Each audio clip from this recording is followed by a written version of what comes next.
Two weight classes, human smashing, fight ready assassin. Gastelum passing him, double leg him and tapping him. Who was the first to bring the smoke straight to Adesanya? This 5'9" middleweight, call me the Brown Bomber. Welcome, guys, to another edition of the KG Breakdown. Today we have a special guest once again.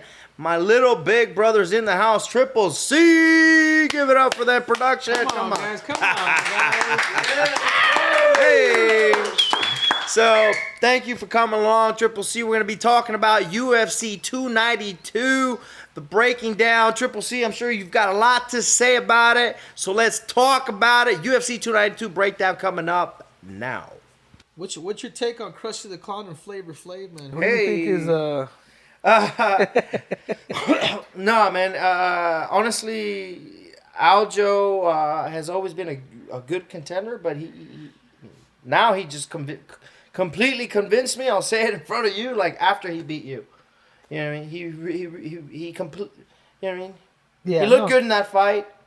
But how do you see that? How do you see that fight taking place with him and Sean? With him and Sean, I'm not sure. I know Aljo's gonna come in very, very, very tactful. Tactful. Tactical. There we go. Yeah. Mexican American. I know 3 languages, so sometimes Hey. my tongue gets in a little. 4. So I think he's gonna come in very tactical, very smart. I think he just fought. When did you guys fight? In April, May? May. Yeah. What do you think Sean needs to do to get a victory against Aljamain?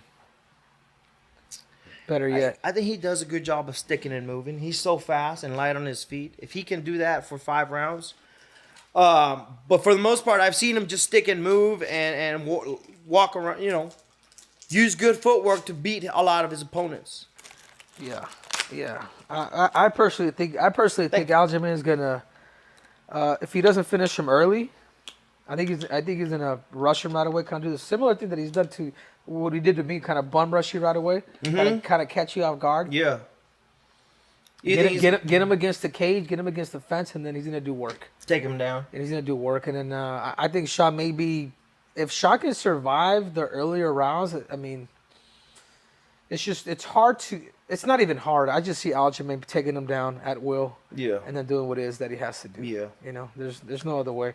Unless Sean can keep it in the center, which I know he wouldn't be able to because his defense ain't just. He's gonna overreact to this dude, and Aljamain just blitz and he does things different. So for that reason, you know, I think Aljamain's gonna. And make Aljo easy work. surprised me with how much he can like actually dig and like just kind of use his will to come out on top, right? Whereas I think Sean's still kind of figuring it out. I remember he made this really interesting comment in his last fight against Peter Yan. He's like, man, I went to a place I never thought I'd go into. Where I feel like Aljo has been to that place. He knows how to work in that place. And Sean's just still figuring that place out. Yeah, exactly. So, well, there we have it. What about the co-main event with Zhang Weili and Amanda Lemos?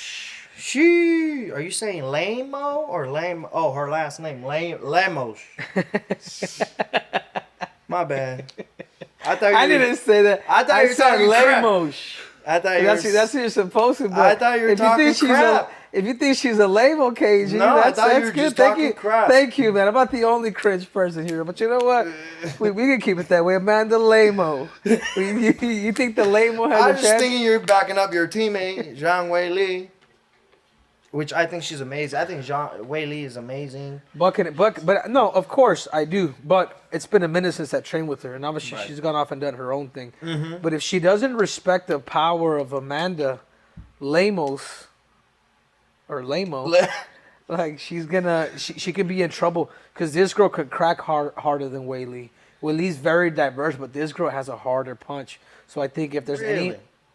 Yeah, I think if Amanda ends up, catching Weili, like she could put her out because Weili has been kicked by Rose. There is a butt in there where I don't know if Weili could really hurt her to the chin like Amanda, because I've never seen her to be in that position. But I do gotta go with my girl Zhang Weili. I think she's become a lot more versatile. Learning the wrestling. Coming out to fight ready. And understanding more of the distance game too, and then her just really, she's a one-man band, dude. She's like a real, she reminds me of like the guys from Dagestan, where these guys just eat, sleep, and train, and they just talk about fighting. Right. Like that's what they do. And for that reason, I just think Zhang Weili is a lot more versatile, but Amanda Lemos does have power, and those are the people you want to be. Those are the people you really got to be cautious with, because power will punch anybody's lights out. I just think Weili's way too explosive, way too strong, and like you said, Lemos does have power, but I don't know. I just think Weili's way more well-rounded. She's got the ground game. She's got the striking. She always comes in good shape. I just think she's a beast. Yeah, but I think the fight that she should be careful with, Weili, that I'm kind of being, to be real, is gonna be that Tatiana Suarez fight. Yeah. Yeah. When you They're get same weight class. Yeah, that's gonna be tough. They're the same weight, That's and that's the fight that I'm really like, damn, Weili, like you better get at least 6 months of good wrestling. So she's gotta come out here. Yeah. But her opponent is Amanda Lemos. Sorry. And it's going down UFC 292. Let's talk about the Neil Magny, Ian Machado fight, because Neil just came in on short notice and took that fight. I don't remember who Ian Machado was supposed to fight. Who was it? Was it? Neal. Sorry? Jeff Neal. Jeff Neal. Jeff Neal had to step out. I actually got Magny on that. Me too. I think Magny's grappling. I think he's ferocious, bro. Like he may not be the slickest, but man, he can chain it, and he's gonna take his chance in the grappling department. I'm not sure if Ian doesn't work his grappling that much, I can even see Neil Magny submitting him. I agree. I think Neil's going to come in shape, as he always does. He always takes these kinds of fights. He took it against me one time out in UFC Monterey a while back. Took the fight on 2 weeks' notice. And he ended up getting the decision fight, which I thought was supposed to go towards me. But, he always comes in shape, takes these short notices fights, and wins them. I think he's going to do the same, especially with Ian Machado. Like you said, I think if he doesn't work on his takedown defense, especially against a good chain wrestler like Neil Magny, it's going to be a little rough night. Yeah, so there we have it. So we already talked about the replacement of Cody Garbrandt. Yeah, I think Mario it should. Bautista. What's his name again? I got Dotson, right? Talbot? Oh, Talbot. Talbot? Peyton. Oh, yeah, Peyton Talbot. Yeah. Peyton. Peyton? Yeah, Peyton Talbot. There you go. Yeah, Peyton Talbot. I think you should really take this fight, man. I really do. I want to watch him fight again. Let's call Sean Shelby. Great striking, great composure. Kind of starts off a little late, but I think he could make. If I'm in your position, bro, I'd make it to the main card, and I would fast track the crap out of you, because I believe you're at that level and there's something special about you. It's a good replacement, man. Call Sean Shelby up. And then Pedro Munoz versus Chito Vera. What you got? I like this fight a lot, actually. I like Pedro. I've trained with Pedro. I know how good he is. But then also Marlon's always a dog. You can never count out Marlon. He's not like exceptional anywhere, but he's really good everywhere. Yeah.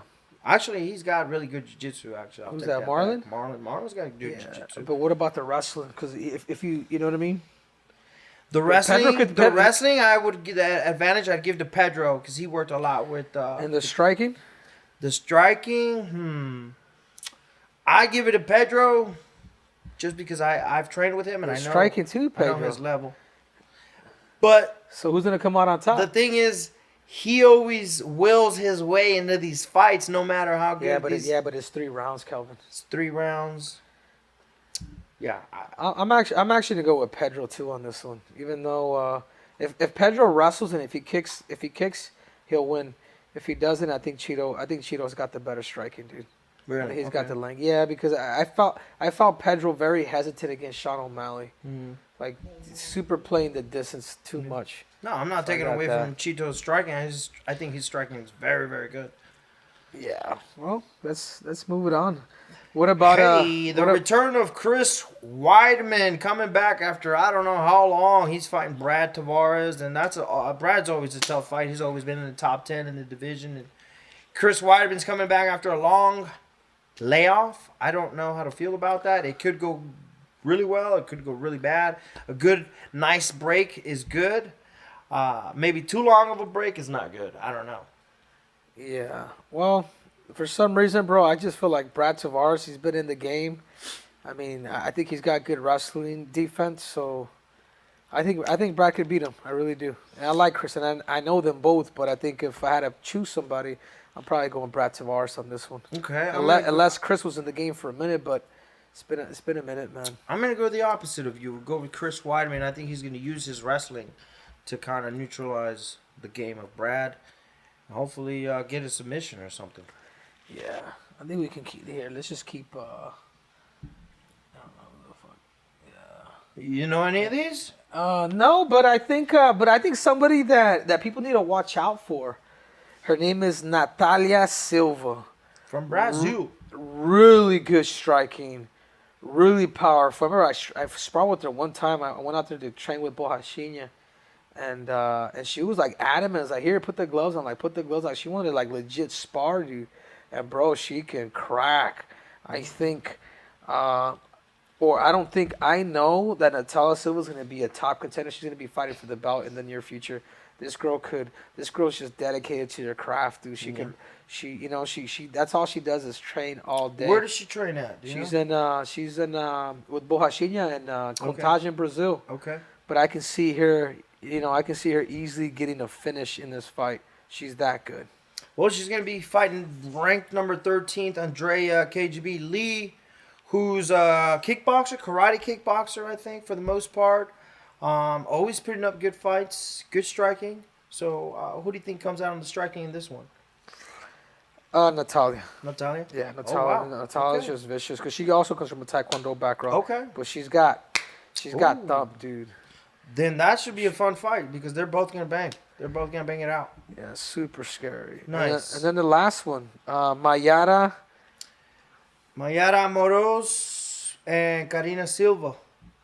That should be a fun fight too, because Mayara, I think she's like turned a corner, and she's been on a little steady rise now, and been winning her fights. So I mean, she's good. And then So you're going Ukraine? You going I'm going. pro I think Ukraine? I'm going Ukraine. I think I'm going Ukraine.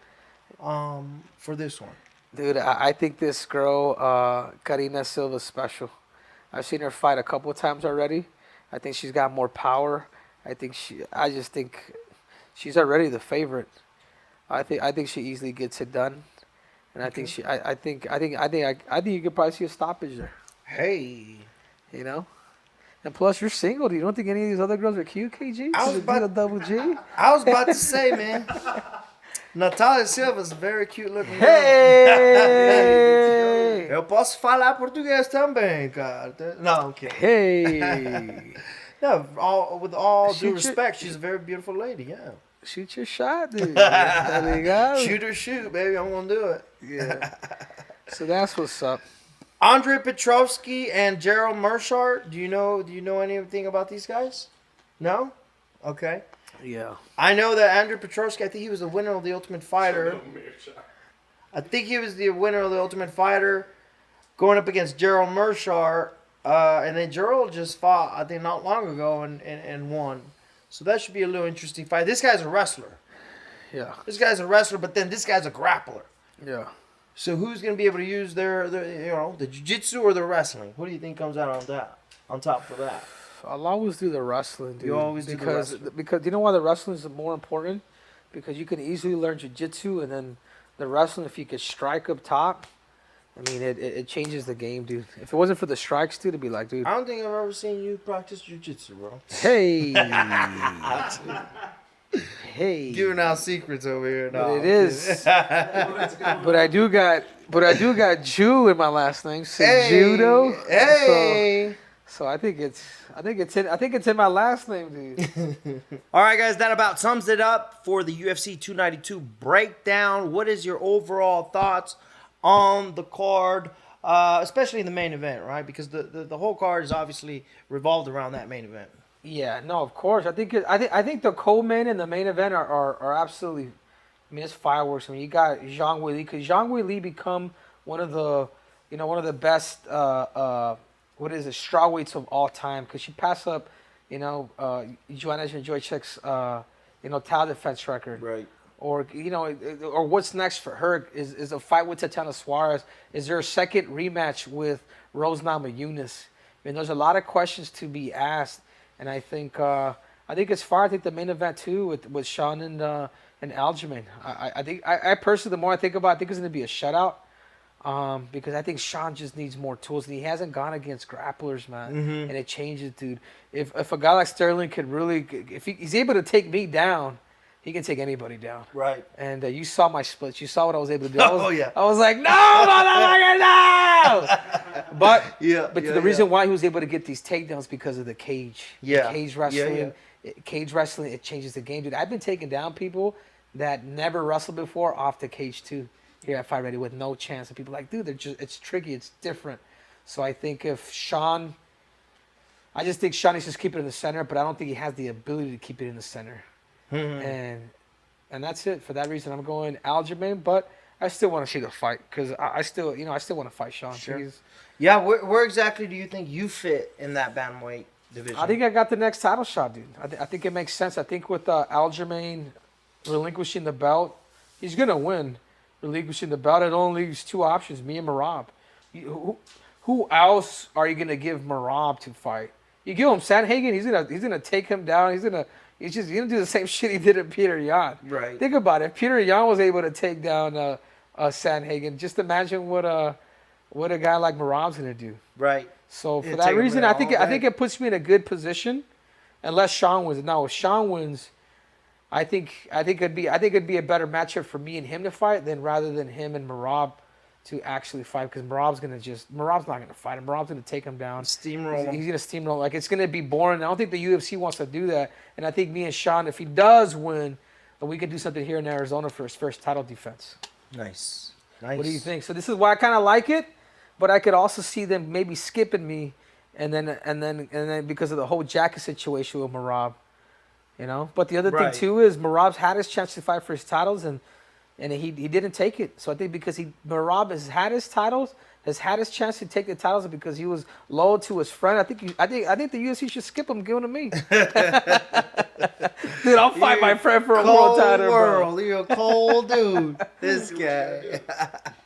You know what I'm saying? I love Go. You know what I'm saying? Oh, yeah. What would you do for this, Kelvin? Come on, I'd do anything. I'm out here 10 years in the game. Still trying. Hey. Shoot. That's great, man. No, I think you beat a lot of them. If not, I think you beat all of them. I've always said this. But we got to come back, Kelvin. And I want that fight. I want that fight with Merab because I like it. Because he's going to push the pace. Even whether it's 3 or 5 rounds, yeah. I'm here to get my belt back, and that's all there is to it. I'm not even thinking Volk like I did before. I want to get, I want to win, dude. I want to demonstrate what is it that I really know. No, I can tell just in your demeanor, the way you talk about it. It's not sitting well here, and I know that feeling. So I know you're gonna come back, man. So that about sums it up, guys. It's going down Saturday, August 19th, UFC 292. That is the KG and Triple C breakdown. Thanks for coming with us, guys. So don't forget to get Yo Jimmy on. Hey.